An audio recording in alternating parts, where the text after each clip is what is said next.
हमारे चैनल पर। क्या आपने कभी सोचा है कि महाभारत का सबसे शक्तिशाली योद्धा कौन था? अर्जुन, भीम, कर्ण या फिर कोई ऐसा वीर जिसका नाम इतिहास के पन्नों में कहीं खो गया? महाभारत केवल एक युद्ध नहीं था, यह धर्म और अधर्म की सबसे बड़ी लड़ाई थी जिसने पूरी दुनिया की दिशा बदल दी। लेकिन इसी युद्ध में एक ऐसा योद्धा था जो केवल 3 बाणों से पूरी सेना का अंत कर सकता था।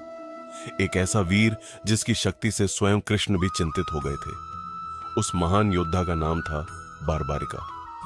बहुत समय पहले जब धरती पर अधर्म बढ़ रहा था और महाभारत का महान युद्ध होने वाला था, तब पूरे आर्यावर्त में भय और अशांति फैल चुकी थी। उसी समय महाबली भीमा के पुत्र घटोत्कच और वीरांगना मोरवी के घर एक तेजस्वी बालक का जन्म हुआ जिसका नाम रखा गया बारबरिक। जन्म से ही उसके चेहरे पर अद्भुत तेज था, उसकी आंखों में साहस और हृदय में करुणा थी। जैसे जैसे बारबरिक बड़े हुए, उनकी शक्ति और बुद्धि सभी को आश्चर्यचकित करने लगी, लेकिन उनकी सबसे बड़ी विशेषता थी उनका दयालु स्वभाव। वे हमेशा कमजोरों की सहायता करते और अन्याय के विरुद्ध खड़े हो जाते। बचपन में ही उन्होंने प्रण लिया कि वे सदैव हारने वाले और कमजोर पक्ष का साथ देंगे। महान योद्धा बनने के लिए बारबरिक ने कठोर तपस्या की और वर्षों तक भगवान शिव की आराधना की।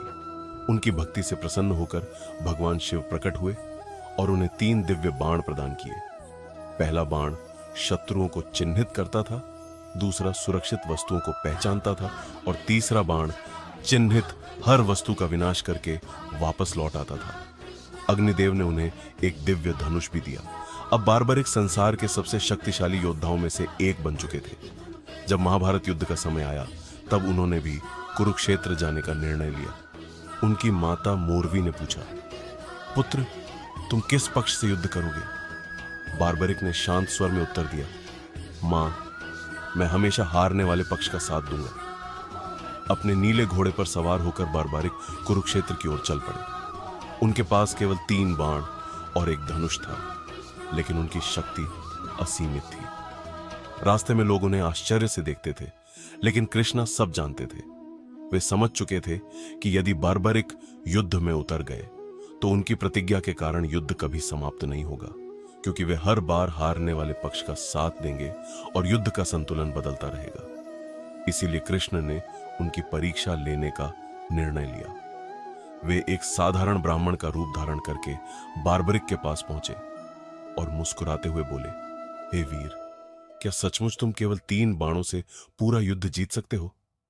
बारबरिक ने आत्मविश्वास से उत्तर दिया, हां ब्राह्मण देव, ये 3 बाण संपूर्ण संसार को समाप्त करने के लिए पर्याप्त हैं। तब कृष्ण ने पास के पेड़ से कुछ पत्ते तोड़े और एक पत्ता चुपके से अपने पैर के नीचे छिपा लिया।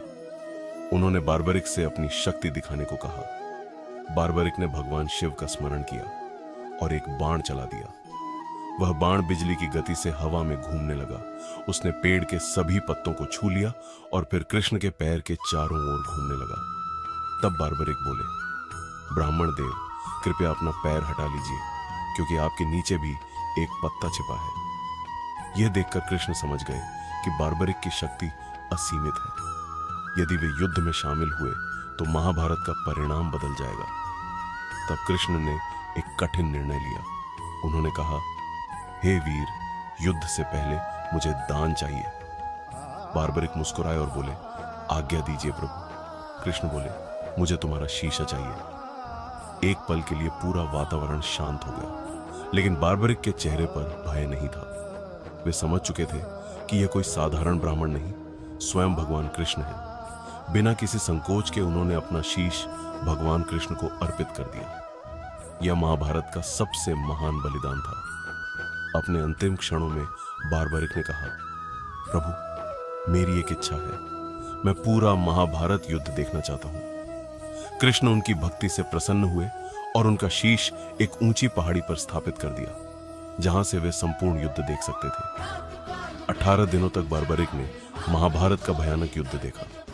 उन्होंने महान योद्धाओं को लड़ते, गिरते और वीर गति प्राप्त करते देखा, लेकिन उन्हें हर दिशा में केवल भगवान कृष्ण की शक्ति दिखाई दे रही थी। युद्ध समाप्त होने के बाद पांडवों में विवाद हुआ कि विजय का सबसे बड़ा श्रेय किसे जाता है। तब कृष्ण सभी को बार्बरिक के शीश के पास ले गए और पूछा, हे बार्बरिक, तुमने पूरे युद्ध में क्या देखा?